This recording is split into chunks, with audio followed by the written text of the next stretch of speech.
In ages long past, there was once a warrior who was both noble and brave beyond all measure.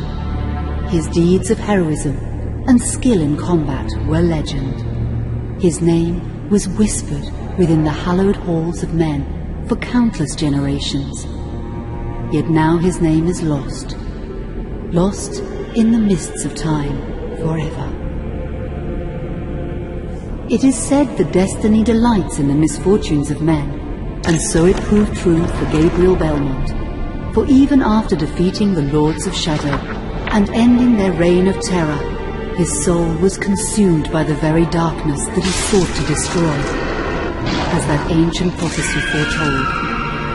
Whomsoever defeats the Lords of Shadow will sit upon their throne to rule as the Prince of Darkness. But before fate had played its hand, and unknown to Gabriel, his beloved wife Marie conceived a son by him. The Brotherhood of Light warned her of that ancient prophecy and the terrible fate which lay before her husband. So, with heavy heart, she concealed her pregnancy. For it is written that only the blood of that lineage has the power to defeat the Prince of Darkness. Thus, when newly born, the child Trevor was hidden from his father and raised a holy warrior of the Brotherhood in secret, so that one day he would be ready to stand against his own blood, as foretold. That day would come, some 25 years later, for what had once been Gabriel Belmont was now a powerful vampire known as Dracula, the Dragon. The Brotherhood of Light fought against the onslaught of his dark armies, which laid waste to towns and villages across the land, but to little avail. Trevor was now fully grown to manhood, and the truth of his origin and destiny of the Belmont clan was finally revealed to him. So he set out to confront his father and end his family's shame forever. But Trevor failed and was mortally wounded in the confrontation with his father. He was no match for Dracula's terrible power. Yet, as he lay dying, Trevor finally revealed his true identity. Dracula was driven mad with grief and rage over the revelation. He desperately sought to save his dying son by giving him his own lifeblood. But it was too late, or so he thought. Dracula buried his son within the walls of his great castle, and then swore bloody vengeance upon the world. Raising an army of creatures beholden only to him, he struck with fury and merciless cruelty at humanity. He vowed to hunt God's children for all eternity. But fate still had one last card to play. Dracula's blood had power, and that power now coursed through the veins of his dead son, slowly reviving him over many years, until one night he emerged once more into the world, not as a man, but as a creature like his father. What had once been Trevor Belmont was now gone forever. He was now a vampire like his father. Though he swore that he would not be like him, he would take the name Alucard. He would be a force for good, opposing his father's capacity for evil. In that very moment, Alucard swore to destroy Dracula. But fate had something else in mind. Meanwhile, Trevor's own son grew into a fearsome warrior with a reputation that far exceeded even that of his illustrious father. Simon Belmont knew little of his own lineage, nor his importance in the events to come.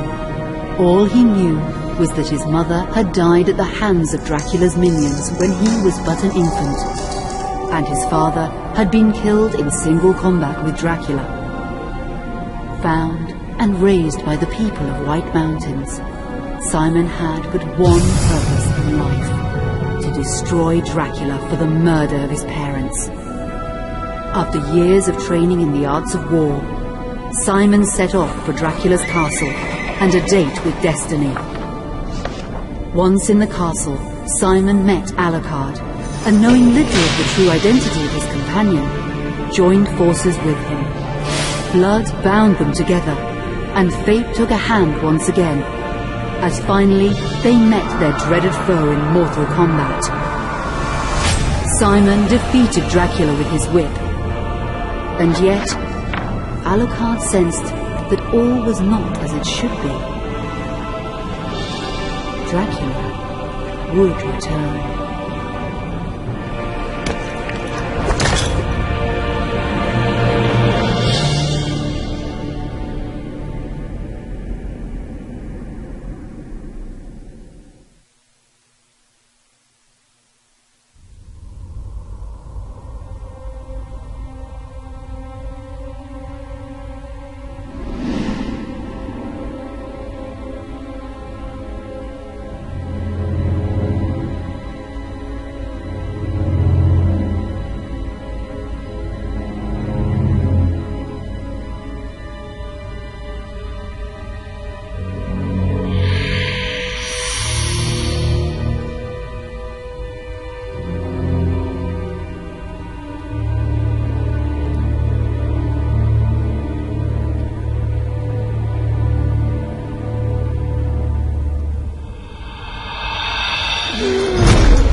An unusual hiding place for the Prince of Darkness.